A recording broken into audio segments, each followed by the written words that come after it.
Retour sur le plateau du débat à Beyrouth, débat exceptionnel. On en a parlé dans la première partie de cette émission. L'Iran, parrain du Hezbollah. Eh bien, je vous propose tout de suite de partir à Téhéran, où l'on va retrouver notre envoyé spécial Pascal Burgot. Nous sommes à 2 jours, vous le savez, de l'élection présidentielle iranienne. Et le conflit syrien, eh bien, c'est invité dans la campagne. Pascal Burgot. Nous sommes à Téhéran à quelques jours des élections présidentielles et la crise syrienne s'est invitée dans la campagne électorale. Il ne se passe pas un jour sans que l'on parle de la guerre en Syrie dans la presse, dans les journaux télévisés. On a l'impression ici que toute la machine de propagande d'État s'est mise en route et certains slogans commencent à faire mouche auprès d'un certain électorat conservateur. Par exemple, nous sommes allés au meeting de Ali Akbar Velayati, l'un des candidats conservateurs. Nous avons parlé à la sortie à des jeunes pour savoir si vraiment cette crise syrienne les intéressait. Et la plupart nous ont dit oui. Certains nous ont même dit qu'ils étaient prêts à aller se battre et mourir pour défendre leurs frères chiites. Autre indice, dans le pays, plusieurs mosquées ont lancé des campagnes de recrutement par Internet. Il suffit d'envoyer un SMS pour dire voilà, je suis prêt à les combattre en Syrie. Alors attention, petit bémol, cette campagne n'est pas une campagne officielle, ça reste ponctuel. Il y a certaines mosquées. Officiellement, l'Iran privilégie toujours la voie diplomatique. Marwan Amadé, est-ce qu'il faut que l'Iran, parrain du Hezbollah, eh bien, participe à la table des... Ah oui, non, ne vous inquiétez pas, je vais vous redonner. Vous savez, il y a un équilibre du temps de parole. Ne vous inquiétez pas, je sais que vous allez le reprendre très très vite. Est-ce qu'il faut que l'Iran, parrain du Hezbollah, participe à la table des négociations pour la résolution du conflit syrien, comme le demandent les Russes? Écoutez, si l'Iran retire ses pions du jeu, c'est-à-dire que si l'Iran retire le Hezbollah, retire ses conseillers, arrête de fournir l'arsenal de Bachar el-Assad en cette quantité d'armes, de munitions et de combattants, comme on vient de le voir, et il n'y a plus aucune cause. Si c'est la cause des chiites contre les sunnites, mais c'est l'apocalypse au Proche-Orient. C'est ça que nous refusons. Et l'Iran pourrait s'inviter à la table de négociation à condition de retirer ses armes et ses combattants du terrain syrien. Nasser Kandil, l'Iran pourrait venir à la table des négociations s'il retirait son soutien aux armes. Il y a 2 choses à éclairer. La première chose, c'est que M. Hamadeh a donné sa définition pour le régime syrien.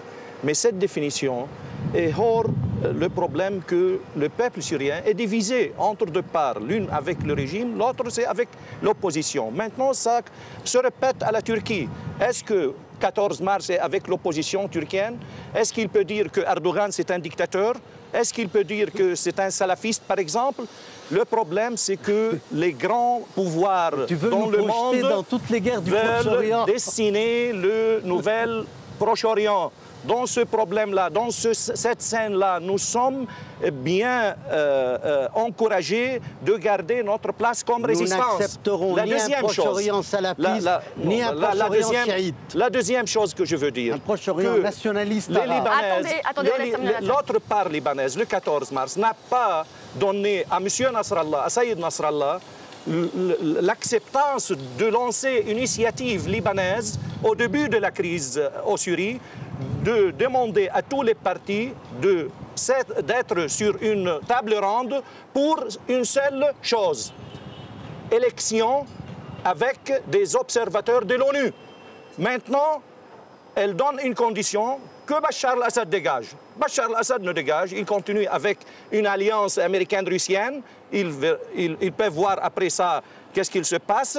Eux, à Genève, ce n'est pas nécessaire que l'Iran se trouve sur la table, ce n'est pas nécessaire que Hezbollah se trouve sur la table. Peut-être que ce n'est pas bon pour le Hezbollah que l'Iran se trouve à la table, parce qu'il pourrait y avoir des discussions, un échange sur les négociations. Pardonnez-moi, Marwan Amadé. Non, le problème c'est que... Je peux terminer, s'il vous plaît.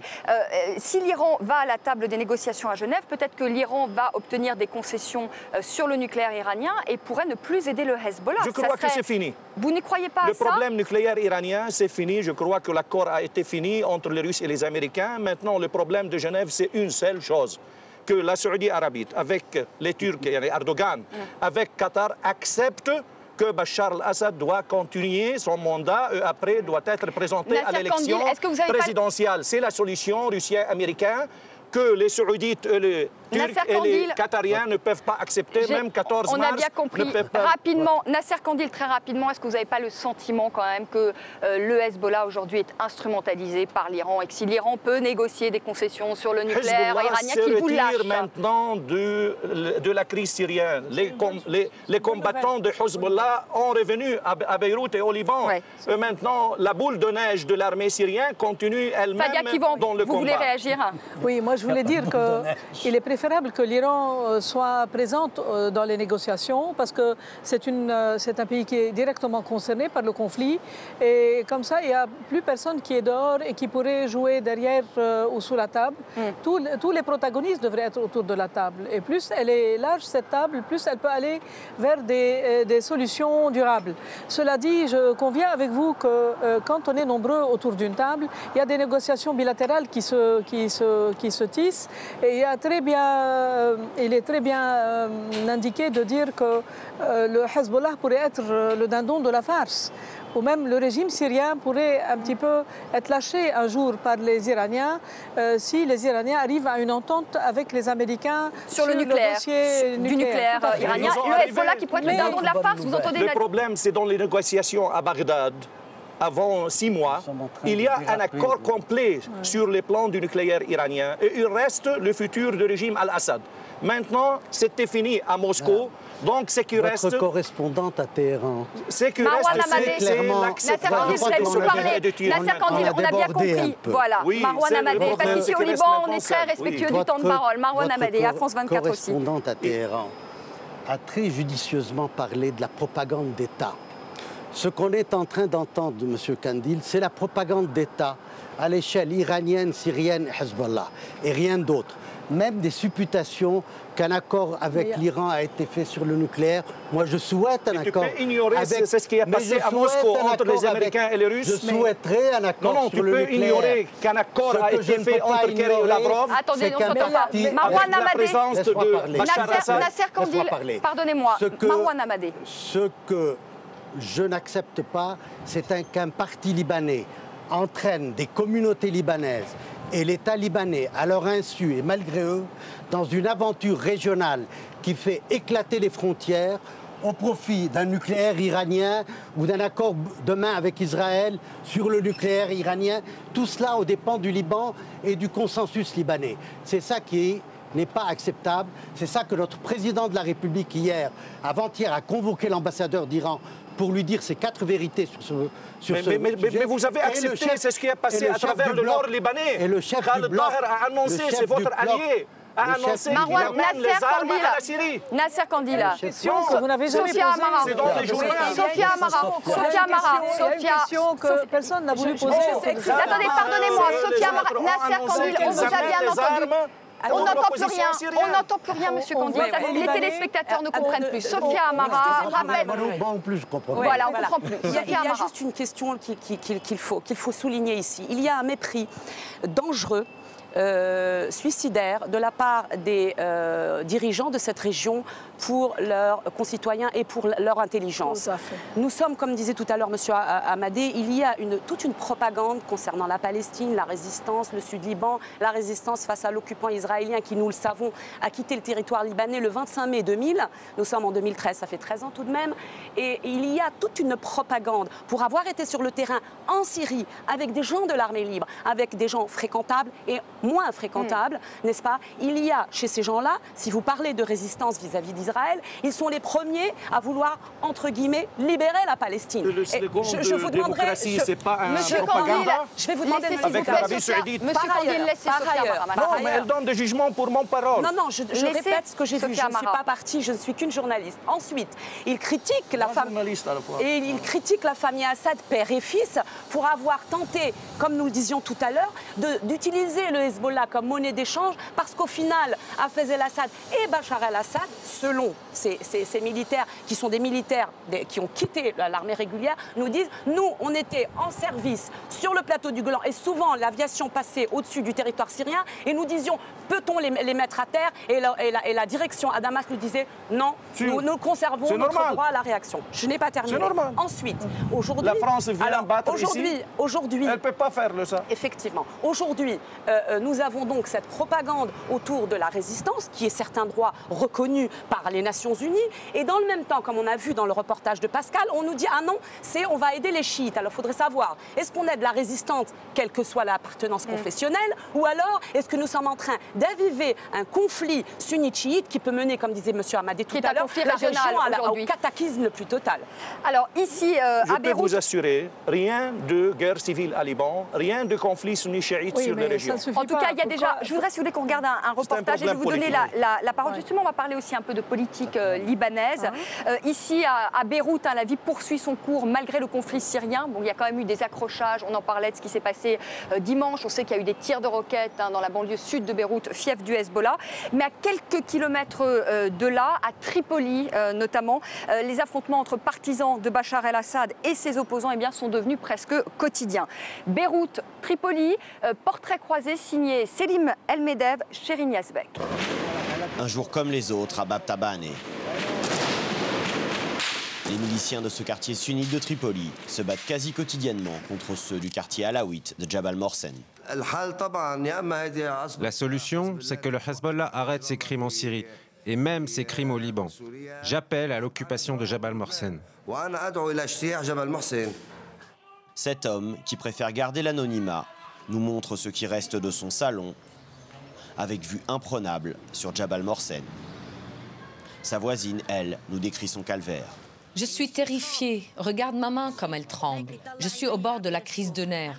Et le stress ne fait qu'augmenter avec l'angoisse qu'on vit ici. Où est l'État? Où est l'État? Crois-moi, si nous avions un État, ça ne se passerait pas comme ça.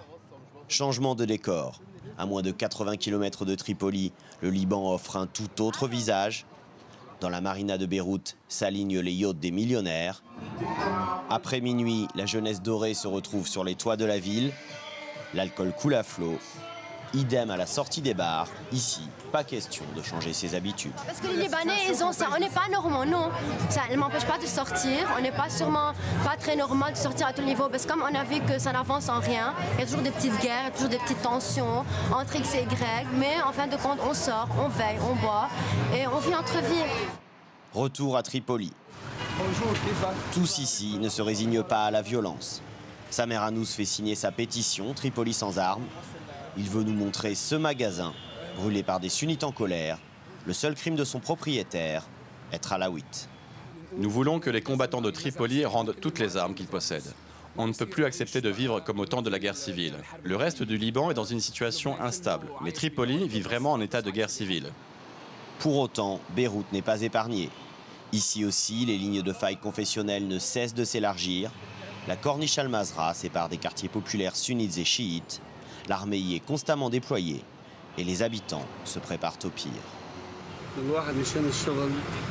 Les commerçants n'achètent plus autant de marchandises qu'avant, car ils ont peur de la situation en Syrie et à Tripoli. Certaines personnes ont peur, car on ne sait pas à quel moment ça peut exploser ici, à Beyrouth. Pire encore, de nouvelles lignes de front commencent à apparaître. Bilal El-Zir, un vétéran de la guerre civile, nous guide dans les ruelles de ce quartier chiite de la banlieue sud de Beyrouth. Il appartient à la milice locale et affirme que le quartier a été la cible d'attaques répétées ces dernières semaines. Il nous montre ce mirador improvisé avec ses meurtrières pour les tireurs embusqués. L'armée syrienne libre nous menace. Ils disent vouloir ouvrir un nouveau front au Liban. Beyrouth, c'est la colonne vertébrale du pays. Ils vont peut-être faire ici la même chose qu'en Syrie et entraîner les mêmes destructions. Aujourd'hui, à Beyrouth, comme ici à Tripoli, les enfants jouent à la guerre et lèvent les yeux vers les portraits, toujours un peu plus nombreux, des martyrs. Fadian Kivan, est-ce que la capitale Beyrouth est aujourd'hui menacée? Menacée de quoi? Menacée d'instabilité, d'affrontement. Oui, tout le Liban est menacé d'instabilité. Je ne crois pas que ça pourrait aller jusqu'à une guerre civile, une véritable confrontation systématique. Mais tant que les Libanais sont tellement embarqués, même politiquement, psychologiquement et parfois militairement, dans le conflit syrien, c'est une très forte tension qui règne dans le pays. Et il y a en plus une paralysie des institutions qui s'amplifie d'ailleurs. Et tout le monde sait sait qu'il y a aujourd'hui un litige sur la prorogation par le Parlement libanais de son propre mandat de 17 mois de plus. On sait que nous sommes dans une situation politiquement très difficile, mais économiquement très difficile aussi. Tout cela est en train de pousser les jeunes générations à penser sérieusement à quitter le pays. Et je pense que l'économie est aussi en train de s'effondrer. Il y a eu hier un appel, presque un cri d'alarme lancé par les gens d'affaires et les milieux économiques. Et qu'est-ce qu'il faut de plus? Il faut que les protagonistes politiques qui ont fait un pari de part et d'autre sur le déroulement du conflit syrien comprennent que c'est un conflit qui a pris des proportions régionales et internationales et que nous n'avons pas, en tant que Libanais, aucun effet, nous n'avons aucun effet sur le cours de ce conflit en Syrie. Il faut donc se tourner vers le Liban, s'agir, apaiser un peu les tensions internes et chercher un minimum de consensus pour que les affaires quotidiennes, les affaires courantes des Libanais puissent être gérées sans plus de tragédie au Liban. Alors justement, je me tourne vers les politiques. Marwan Hamadeh, membre, je rappelle, de la coalition du 14 mars. Vous avez eu des mots tout à l'heure durs. Moi, j'entends Nadia Kivin qui dit il faut qu'il y ait finalement une union nationale. Il faut que tous les Libanais se retrouvent et ne se laissent pas embarquer finalement dans cette guerre. Mais vous avez eu des mots très durs tout à l'heure. Vous avez dit il n'est pas question finalement de se retrouver avec le Hezbollah. Nous avons signé avec le Hezbollah, sous l'égide du chef de l'État, il y a de cela quelques mois, un accord qui s'appelle l'accord de Baabda, qui est un accord cadre sur la gestion du Liban pendant la crise syrienne et qui implique la non-intervention des parties libanaises dans cette guerre, parce que nous étions tous conscients des implications désastreuses pour le pays. Il ne faut pas regarder cette ville comme elle est maintenant, rutilante et resplendissante. L'économie est moribonde, la vie culturelle est moribonde, l'esprit des Libanais frôle le désespoir.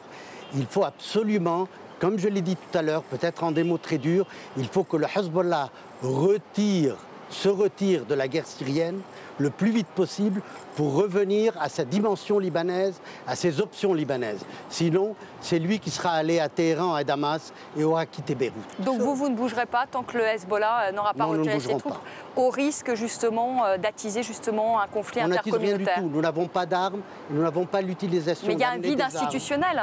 Il y a un vide institutionnel et lorsqu'il y a vide, qui est dû au fait que si vous voulez donner tout à Hezbollah, c'est-à-dire laisser le Parlement, le gouvernement, la présidence, parce que la présidence expire dans 11 mois, le Parlement dans 9 jours, le gouvernement n'existe plus. Il y a un gouvernement qui expédie des affaires courantes, il y a un Premier ministre désigné qui n'arrive pas à former son gouvernement, un commandant en chef de l'armée qui s'en va, un procureur général qui est déjà à la retraite.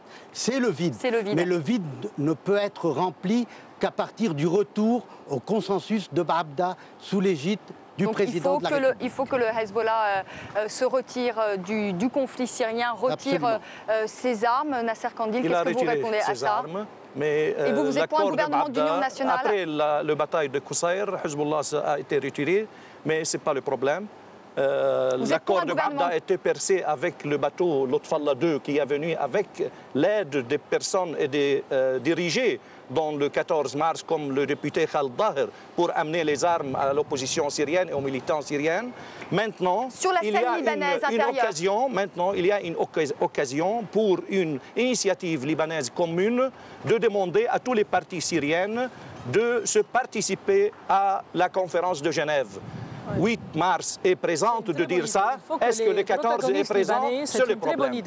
C'est une très bonne idée. Et moi, je pense que vous deux, déjà dans le groupe auquel chacun de vous appartient, vous pourriez jouer le rôle d'apaisement pour que les protagonistes libanais fassent pression sur leurs alliés syriens, parce qu'ils sont multiples, pour qu'ils acceptent d'aller à Genève. Il faut à tout prix négocier une trêve, un cessez-le-feu en Syrie. J'avais dit que 8 mars est prêt. Le peuple libanais... 14 mars est prêt? Il n'y a pas de 8 mars, il y a l'Iran et le régime syrien. Nous sommes présents, les Iraniens, les Syriens, entre Libanais. Vous ne répondez pas à la question, Marwan Hamadeh. Est-ce que le 14 mars est prêt pour aller à la table des négociations? Absolument, pour Genève. Sûrement, ils sont pacifistes. Dès la première heure, dès que Bachar el-Assad a réprimé les enfants à Daraa, nous nous prônions le dialogue, les réformes en Syrie. Il n'a rien voulu entendre. Maintenant, vous êtes avec le dialogue entre le régime et l'opposition. Nous sommes présents de dire ça avec un dialogue avec la famille Assad qui dégage. Dégage, c'est votre point de vue d'intervenir dans une cause syrienne interne. C'est une intervention sans conditionnalité. Pas légitime. On s'entend plus. Sophia Amara. Vous avez entendu les conditions. Que Bachar al-Assad dégage, après c'est le dialogue. C'est un point de vue qui fait l'accord libanais. C'est un point de vue l'accord libanais. L'accord syrien, moi je veux pas d'accord libanais. Vous savez très bien, Marwan Hamadeh. Ce n'est pas la volonté de faire un paix entre les Libanais et de faire une initiative libanaise qui peut donner aux Syriens l'occasion de faire leur dialogue. Vous êtes hors l'histoire, donc quand les Russes et les Américains ont l'accord, vous devez attendre sur le trottoir parce que ça passe hors de vous. On s'entend plus. Les ordres des Mukhabarat syriens. On ne s'entend plus. On s'entend plus. En tout cas, on ne s'entend plus. Pardonnez-moi parce que j'aurais parlé d'autre chose. C'est pas toi qui peux me dire ça. Ce n'est pas nous qui pouvons. Garde votre politesse, Monsieur Hamadeh.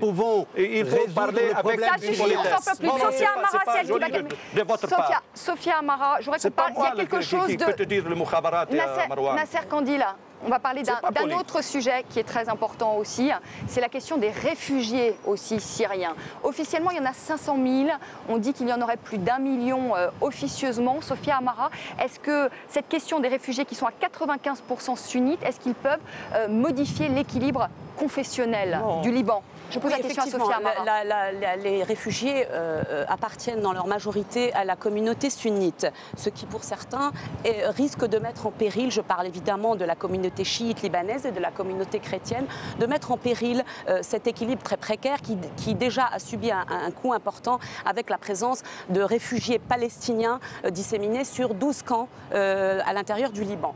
Ceci étant dit, la situation des réfugiés est catastrophique sur le point humanitaire. Ils ont parfois à faire face, en plus de la situation qu'ils ont fui à l'intérieur du territoire syrien, à des persécutions en fonction des zones où ils se trouvent ou dans les zones où ils se réfugient, à certaines persécutions de la part des forces du 8 mars, pour le dire ainsi, à tel point que de nombreux réfugiés qui arrivent au Liban décident de partir 2-3 jours plus tard vers la Turquie, vers l'Égypte et vers d'autres destinations. C'est dire à quel point, dans certaines zones, l'armée ne peut pas entrer, ne peut pas contrôler toutes les forces qui représentent l'État, les forces sécuritaires, les FSI, la Sûreté Générale. Dans certaines zones, il y a ce problème. Il faut dire dans l'autre sens, qu'il y a également sur le territoire libanais des membres de l'ALS, donc des gens armés, et même, paraît-il, des gens du Front Al-Nosra qui est affilié à Al-Qaïda. Et donc ce sont des réfugiés qui sont là, qui rentrent et qui sortent sur le territoire syrien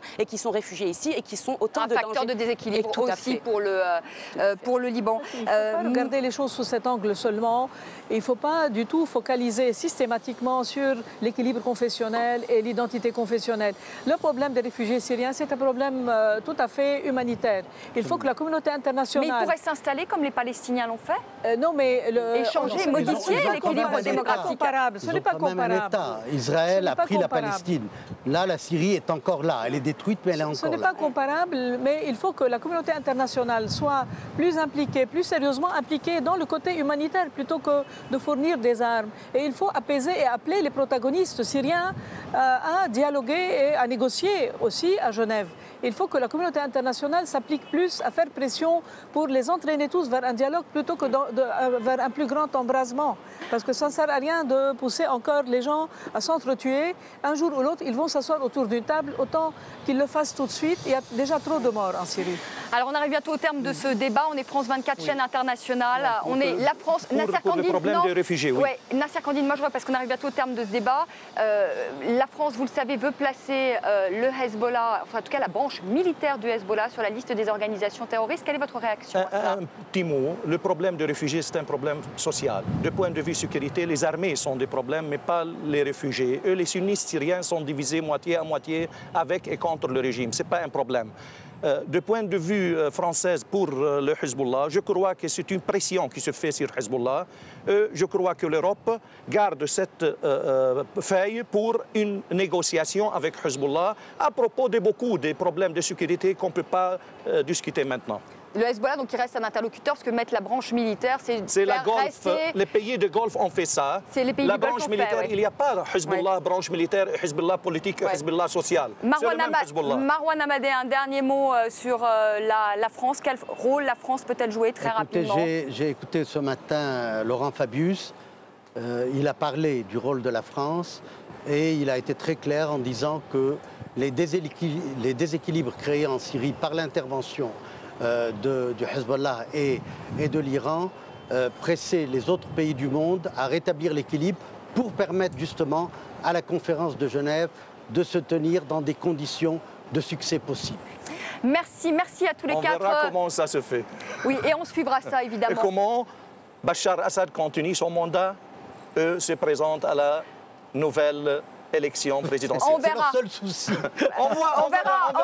En tout cas, c'est un sujet de débat. Merci pour les Libanais. Je suis triste pour les Libanais. Nadia Kivan, vous êtes triste pour les Libanais. Fadia Kivan, je suis triste pour les Libanais qui sont embarqués dans le conflit syrien. Je suis très triste pour les Syriens. Parce que plutôt que de les aider à sortir de ce tunnel de la guerre, on est en train de les pousser à s'entretuer encore. Je suis très triste. C'est le dernier quart d'heure. Merci à tous les quatre d'avoir participé à ce débat depuis Beyrouth, avec cette vue magnifique sur la mosquée Rafik Hariri, sur cette cathédrale Saint-Georges et ce beau soleil, Marwan Amadé. Merci à vous de nous avoir suivis. Un grand merci à toute l'équipe technique. Merci à notre rédacteur en chef adjoint Zacharias Drias, à Amna Gasna, à Pauline Hellman, à Antoine Babineau et à Émilie Sueur. Merci à vous de nous avoir suivis. Tout de suite, le journal sur France 24. À bientôt.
L'impact d'Internet sur les événements de la semaine.